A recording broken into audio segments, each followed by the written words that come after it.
അങ്ങനെയാണെങ്കിൽ എലിസബത്ത് പരിശുദ്ധാത്മാവ് നിറഞ്ഞവളായി. എന്ന് ശ്രദ്ധിച്ചേ, പരിശുദ്ധാത്മാവ്, ഹോളി സ്പിരിറ്റ്. അങ്ങനെ പരിശുദ്ധാത്മാവ് നിറഞ്ഞവളായി ഒരാൾ സംസാരിച്ചാൽ, പരിശുദ്ധാത്മാവ് നിറഞ്ഞ് സംസാരിച്ചാൽ, സത്യത്തിൽ അയാളല്ല സംസാരിക്കുന്നത്, മറിച്ച് ആരാണ് സംസാരിക്കുന്നത്?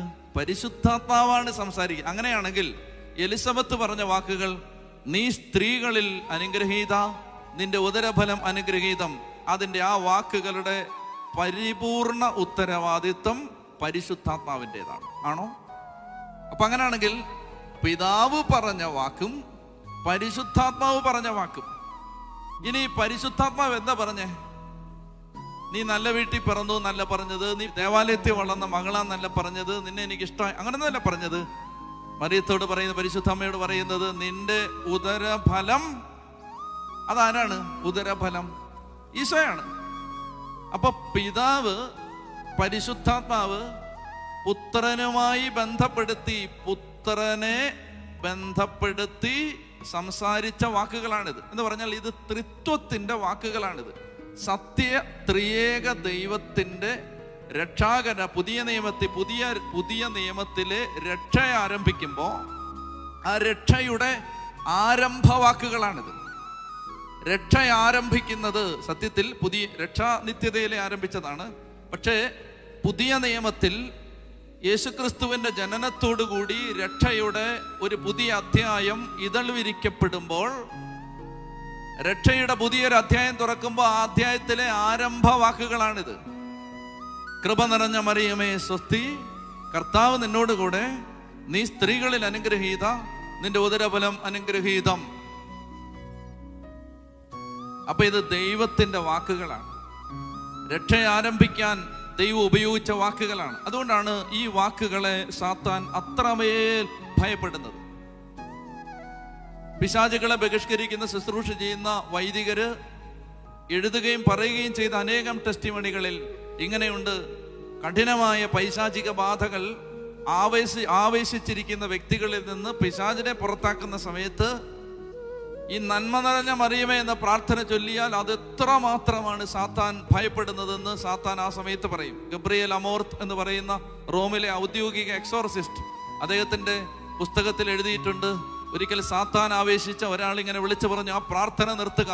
എന്തുകൊണ്ട് നിർത്തണം? അപ്പൊ പറഞ്ഞു, ഒരാണി എൻ്റെ നെറ്റി വെച്ച് ചുറ്റിക കൊണ്ട് അടിക്കുന്നത് പോലാണ് എനിക്ക് തോന്നുന്നത് നിങ്ങൾ ആ പ്രാർത്ഥന ചൊല്ലുമ്പോൾ. പറഞ്ഞേ ഹല്ലേലൂയ. എൻ്റെ പ്രിയപ്പെട്ടവരെ, അതുകൊണ്ട് ഈ പ്രാർത്ഥന അതിശക്തമാണ്. ഇത് രക്ഷയുടെ ആരംഭവാക്കുകളാണ്. ഇനി പരിശുദ്ധ മറിയമേ തമ്പുരാന്റെ അമ്മേ, ഈ തമ്പുരാന്റെ അമ്മ എന്നാരാ പറഞ്ഞേ? അത് എലിസബത്ത പറഞ്ഞേ. എൻ്റെ കർത്താവിൻ്റെ അമ്മ എൻ്റെ അടുത്ത് വരാനുള്ള ഈ ഭാഗ്യം, ലൂക്ക 1:42, എൻ്റെ കർത്താവിൻ്റെ അമ്മ എൻ്റെ അടുത്ത് വരാനുള്ള ഈ ഭാഗ്യം എനിക്ക് എവിടെ നിന്ന്? അപ്പോ പരിശുദ്ധ മറിയമേ തമ്പുരാന്റെ അമ്മേ. ഇപ്പൊ ഇത്രയും തിരുവചനം. ഇനി അടുത്ത എന്താണ്? പാപികളായ ഞങ്ങൾക്ക് വേണ്ടി ഇപ്പോഴും ഞങ്ങളുടെ മരണസമയത്തും തമ്പുരാനോട് അപേക്ഷിച്ചു കൊള്ളണമേ, ആമേൻ. പാപികളായ ഞങ്ങൾക്ക് വേണ്ടി. ലോകത്ത് എന്തോരം പാപികളുണ്ട് പറ. നിങ്ങളുടെ ഒരു കണക്കനുസരിച്ച് ലോകത്ത് എന്തോരം പാപി, ഒരു 800 കോടി മനുഷ്യരുള്ള ലോകത്ത് എന്തോരം പാപികളുണ്ടാവും? ആ 800 കോടി പാപികളും ഉണ്ട്. അമ്മച്ചി പറഞ്ഞാണ് കറക്റ്റ്, 800 കോടി പാപികളുണ്ട്. അപ്പൊ അങ്ങനെയാണെങ്കിൽ ഈ പ്രാർത്ഥന വേണമെങ്കിൽ ഇങ്ങനെ ചൊല്ലാം. എന്താണ്? പരിശുദ്ധ മറിയമേ തമ്പുരാന്റെ അമ്മേ, ലോകത്തുള്ള എല്ലാ മനുഷ്യർക്കും വേണ്ടി തമ്പുരാനോട് അപേക്ഷിച്ചു കൊല്ലണമേ. അങ്ങനെ ചൊല്ലിക്കൂടെ? കാരണം രണ്ടും കറക്റ്റാണ്. ലോകത്ത് എത്ര മനുഷ്യരുണ്ടോ അത്രയും പാപികളുണ്ട്.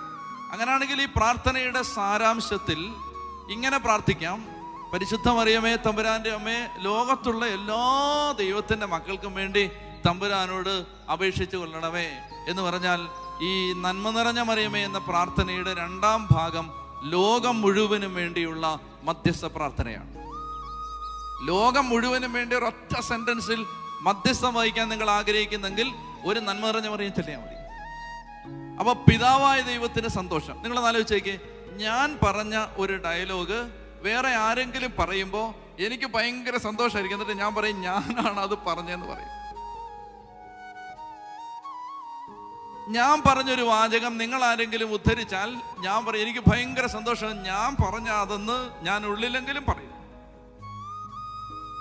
പിതാവായ ദൈവം പുതിയ നിയമത്തിലെ രക്ഷാകര സംഭവത്തിന്റെ പുതിയൊരു അധ്യായം തുറക്കുമ്പോൾ ഉച്ചരിച്ച ഈ വാക്കുകൾ പ്രപഞ്ചത്തിന്റെ ഏതെങ്കിലും ഒരു കോണിലിരുന്ന ഒരു സാധാരണ വിശ്വാസി, ഒരു പാവ അമ്മച്ചി, പാവ ഒരു അപ്പച്ചൻ, ഒരു ചേട്ടൻ, ഒരു ചേച്ചി അത് ചൊല്ലുന്ന സമയത്ത് സ്വർഗത്തിന്, പിതാവായ ദൈവത്തിന് ഭയങ്കര സന്തോഷം ഉണ്ടാവും.